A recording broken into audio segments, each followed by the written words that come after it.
how do leaders lean into funding the vision? Rather than setting aside and giving up or saying, "Man, I don't know." You've got some experience behind this for more than 10 years. So are leaders hiding? Why are they hiding? And how do they lean into making it happen? Well, I think the first reason is it's just damn hard. For you to be able to pull this off as a leader, you're going to have to change. You're going to have to evolve. You're going to have to grow. You're going to have to get feedback. It's going to be painful. And it's going to suck. You're going to have to talk to customers, and they're going to tell you everywhere that your business stinks. And so that's hard. Nobody wants to do that. I know I didn't when we first got started. And the other thing, I think the reason is, and I heard this the other day. I don't remember who said it. It was some smart entrepreneur, but he said it's really easy to hide behind changing the world. And what he meant by that was you have this big, grand vision of this big, lofty goal. Mhm. And then you kind of like put that on the shelf, and then you just kind of hide behind that.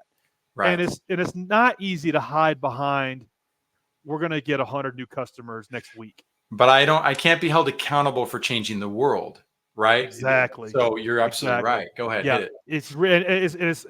it's not you can't hide behind. Um, I'm going to I'm going to prune out one bad person in the culture and replace them with one better fit.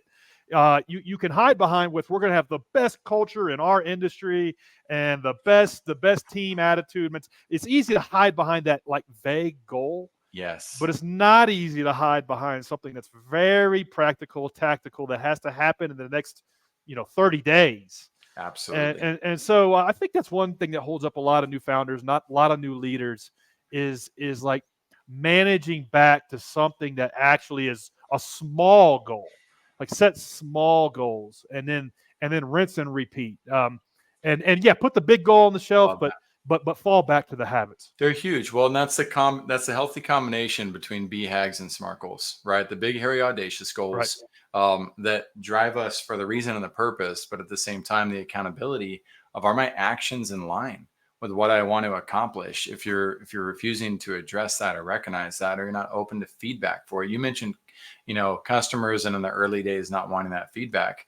It sounds like you made a transition there.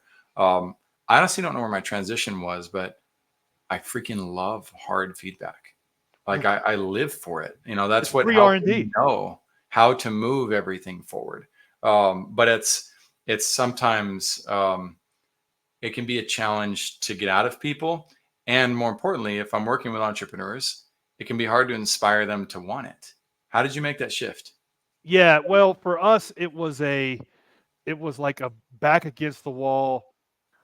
We have 10 customers and we needed to get to 100 to survive. And so not only did we need this feedback to know if we were on the right direction and building the right thing, but we needed this feedback so we could fix whatever the actual problem was to keep that person as a customer, because we knew we needed to get 100 or else we were going to have to hang it up. Because I knew if we get to 100, we get to 1,000. I knew if we Well, get to that's 1,000, commitment to the goal, though, right? You right, didn't the little, have to do that. You the you little have that small goal. mentality. You gave yourself the mentality that you had that you could have failed, right? And you could have gone and gotten a job, and maybe family or friends could have built. You could have lived under a bridge. There's a lot of things that could have happened, but you like you have an incredible amount of tenacity. I can see that in that story alone. So you made it happen.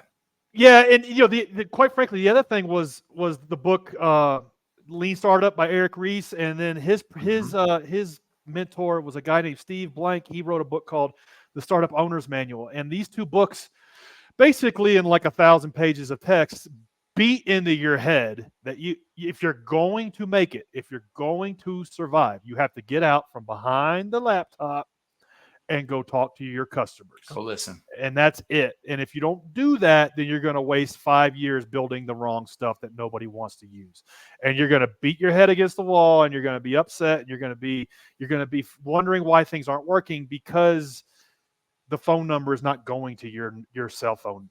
The email inbox is going to a non-responder.